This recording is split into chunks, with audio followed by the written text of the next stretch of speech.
सुप्रभातम। मेरे चैनल पर आप सभी का हार्दिक स्वागत है। आज हम करेंगे व्याकरण।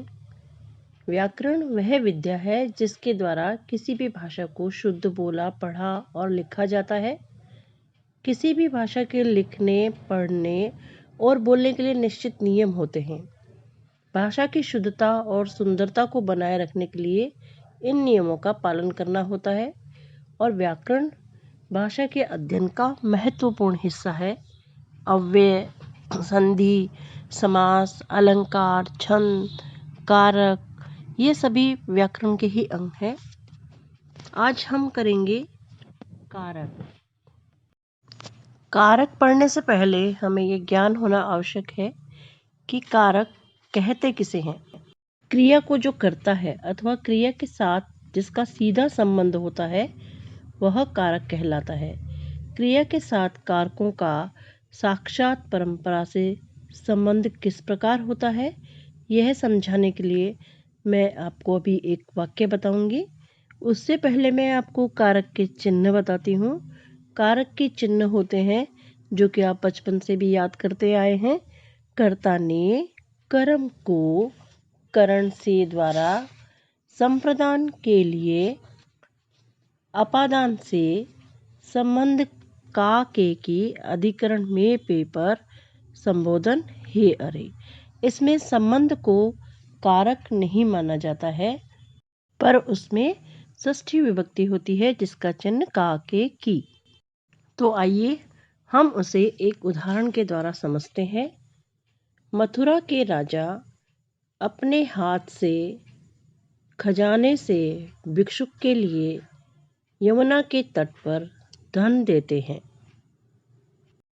मथुरा नगरस्य राजा स्वहस्तेन कोशात् भिक्षुकाय यमुना नगरे धनम ददाति। तो इसे हम कुछ इस प्रकार से समझते हैं। कह ददाति, राजा ददाति। तो कह ददाति, राजा ददाति कर्ता कारक। किम ददाति, धनम ददाति। किसको देता है, धन को। तो कर्म कारक। केन ददाति, किससे देता है, स्वहस्तेन ददाति, अपने हाथ से देता है। से, कर्ता ने कर्म को करण से, तो यहाँ करण कारक। केभ्य ददाति या कस्मे ददाति, भिक्षुकाय ददाति, भिक्षु के लिए देता है तो संप्रदान कारक। कस्मात ददाति, कहाँ से देता है, कोशात, खजाने से देता है इसलिए अपादान कारक। और कुत्र ददाति, कहाँ देता है, यमुना नगरे, यमुना तटे, यमुना के तट पर देता है। तो यहाँ पर यमुना तटे ये है अधिकरण कारक। यहाँ मथुरा नगरस्य का संबंध सीधा क्रिया से नहीं है, देने से नहीं है, राजा से है।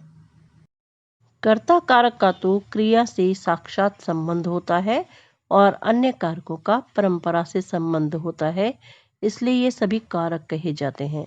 कारकों की संख्या 6 होती है। कर्ताम कर्मम च करणम संप्रदानम तथैव च अपादान अधिकरणम इति आहु कारकाणि षट्। इस प्रकार से 6 कारक होते हैं और कर्ता कारक उसमें प्रथमा विभक्ति होती है।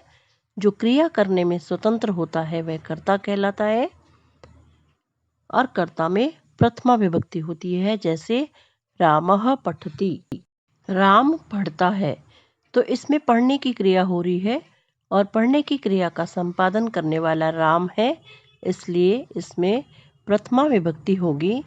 कर्मवाच्य के कर्म में प्रथमा विभक्ति होती है।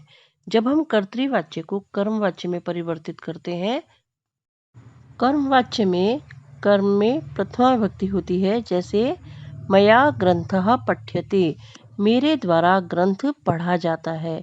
यहाँ पर ग्रंथ में प्रथमा विभक्ति हो गई, जबकि ग्रंथ जो है वो क्या है, कर्म है। द्वितीय विभक्ति होनी चाहिए, लेकिन यहाँ पर कर्मवाच्य के प्रयोग में कर्म में प्रथमा विभक्ति हो गई। संबोधन में भी प्रथमा विभक्ति होती है। हे बालक, हे बालकौ, हे बालकाः। हे बालकाः यूयं कुत्र गच्छत्, तुम सब कहाँ जाते हो। यहाँ बालकाः ये प्रथमा विभक्ति का बहुवचन है। किसी संज्ञा आदि शब्द का अर्थ, लिंग परिमाण और वचन प्रकट करने के लिए प्रथमा विभक्ति का प्रयोग होता है, क्योंकि विभक्ति के प्रयोग के बिना कोई भी शब्द अपना अर्थ देने में समर्थ नहीं है। इसलिए प्रथमा विभक्ति का प्रयोग इन सब में होता है। जैसे बलदेवः ये संज्ञा है, रामः रामो रामाः बलदेवः, पुरुषः लघु ये परिमाण है, लता ये लिंग है, स्त्रीलिंग का एक वचन है, लता लते लताः, लता स्त्रीलिंग का एक वचन है। इसी प्रकार से इति शब्द के प्रयोग में भी प्रथमा विभक्ति होती है। जैसे वयम इमं यशवन्तः इति नामना जानीमः, हम इसे यशवंत नाम से जानते हैं। यहाँ पर इति के प्रयोग में, इति के योग में यशवंत में प्रथमा। आज के लिए बस इतना ही। कल हम पढ़ेंगे द्वितीय विभक्ति। तब तक आप कुछ छोटे छोटे वाक्यों का प्रयोग कीजिए और स्वयं वाक्य बनाइए। जैसे गीता नाचती है, बालक खेलता है, दो छात्र जाते हैं, दो छात्राएं आती हैं, शिक्षक जाते हैं। ध्यान रखिएगा, वचन और लिंग के अनुसार ही प्रथमा विभक्ति का प्रयोग करना है। Okay, thanks for watching, bye.